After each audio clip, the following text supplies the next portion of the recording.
السلام علیکم ورحمۃ اللہ وبرکاتہ۔ ناظرین حضرات، اللہ تبارک و تعالیٰ سے دعا ہے تماموں کو خوش رکھے، آباد رکھے، تماموں کی جائز تمناؤں کو پورا کرے، ان کے حق میں جو بہتر ہے انہیں وہ عطا فرمائے کہ اللہ تبارک و تعالیٰ مدینے کی حاضری نصیب عطا فرمائے۔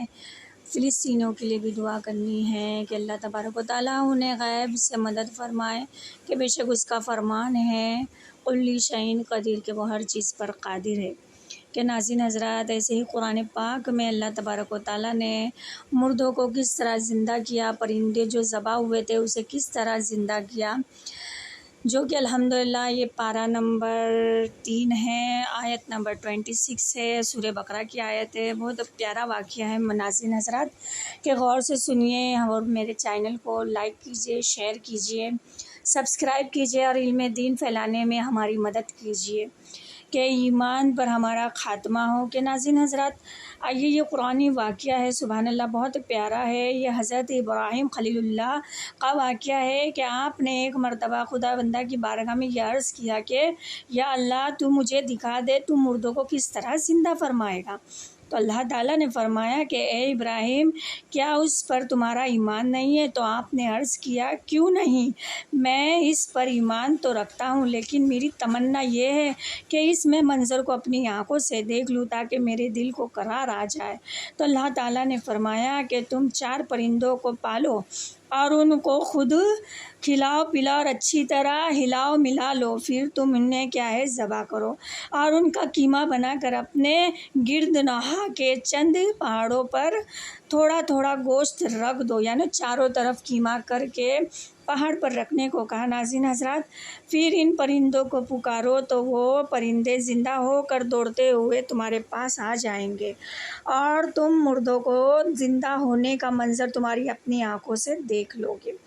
چنانچہ حضرت خلیل اللہ علیہ نبی صلی اللہ علیہ وسلم نے ایک مرغا، ایک کبوتر، ایک گدھا اور ایک مور، ان 4 پرندوں کو پالا اور ایک مدت تک ان 4 پرندوں کو کھلایا پلایا، خوب ہلایا ملایا، پھر ان 4 پرندوں کو ذبح کیا، ان کے سروں کو اپنے پاس رکھ لیا اور ان 4 کا خیمہ بنا کر تھوڑا تھوڑا گوشت ہر طرف ہر پہاڑ کی جانب رکھ دیا اور دور سے کھڑے ہو کر ان پرندوں کا نام پکارنے لگے کہ یا ایھل دیکھو، اے مرغا، یا ایھل حمامہ، اے کبوتر، یا ایھن نسر، اے گدھے، یا ایھن طاس، اے مور۔ آپ کی پکار پر ایک دم پہاڑوں سے گوشت کا خیمہ اڑنا شروع ہو گیا اور ہر پرندہ گوشت کی پشت ہڈی پر لگ ہو کر 4 پرندے تیار ہو گئے اور 4 پرندے بلا سر کے دوڑے ہوئے حضرت ابراہیم علیہ السلام کے پاس آ گئے اور اپنے سروں سے جڑ کو دانا چننے لگے اور اپنی اپنی بولیاں بولنے لگے، اور حضرت ابراہیم علیہ السلام نے اپنی آنکھوں سے مردوں کے زندہ ہونے کا منظر دیکھ لیا اور ان کے دل کو اطمینان اور قرار مل گیا۔ سبحان اللہ۔ کے ناظرین حضرات، اللہ تبارک و تعالیٰ نے کتنا پیارا واقعہ یہ لکھا ہے کہ خدا بندہ کریم نے قرآن مجید کی سورہ بقرہ میں سبحان اللہ بہت پیارے انداز میں لکھا ہے۔ میں آپ کو ان کا ترجمہ پڑھ کے سناتی ہوں۔ ترجمہ کنز الایمان۔ اور جب عرض کی ابراہیم نے اے رب مجھے دکھا دے، تو کیوں کر مردے جلائے گا؟ فرمایا کیا تجھے یقین نہیں؟ عرض کی یقین کیوں نہیں، مگر یہ چاہتا ہوں کہ میرے دل کو قرار آ جائے۔ میرا تو اچھا 4 پرندے لے کر اپنے ساتھ ہلا لے، پھر ان کا ایک ایک ٹکڑا ہر پہاڑ پر رکھ دے، پھر انہیں بلا، وہ تیرے پاس چلے آئیں گے پاؤں سے دوڑتے، اور جان رکھ کر اللہ غالب حکمت والا ہے۔ کہ سبحان اللہ، اس قرآنی واقعے سے دیکھیں ناظرین حضرات، ہمیں یہ درس ملتا ہے نا کہ ان کو غور و فکر پڑھیے اور ہدایت کا نور حاصل کیجیے اور دوسروں کو بھی نور بتائیے، اس کی روشنی بتائیے۔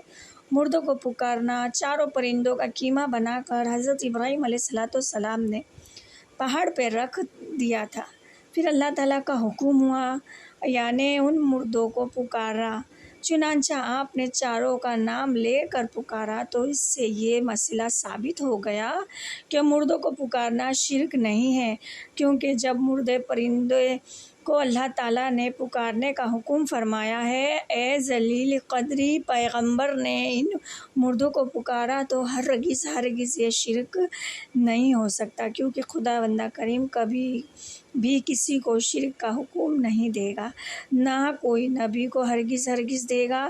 شرک کام کر سکتا ہے تو جب مرے ہوئے پرندوں کو پکارنا، شرک تو وفات پائے ہوئے کو یعنی خدا کے جو ولی ہوئے ناظرین حضرات انہیں بھی پکارنا شرک نہیں ہے، اور شہیدوں کو بھی پکارنا شرک نہیں ہے۔ لوگ ولیوں اور شہیدوں کو پکارنے کو شرک کہتے ہیں، اور غوث کا نعرہ لگانے والے کو بھی شرک کہتے ہیں۔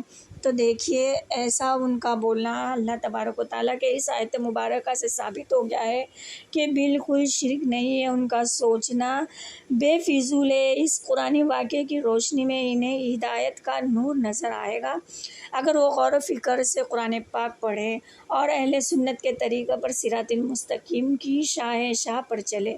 کہ اللہ تبارک و تعالیٰ انہیں نیک توفیق عطا فرمائے، آمین۔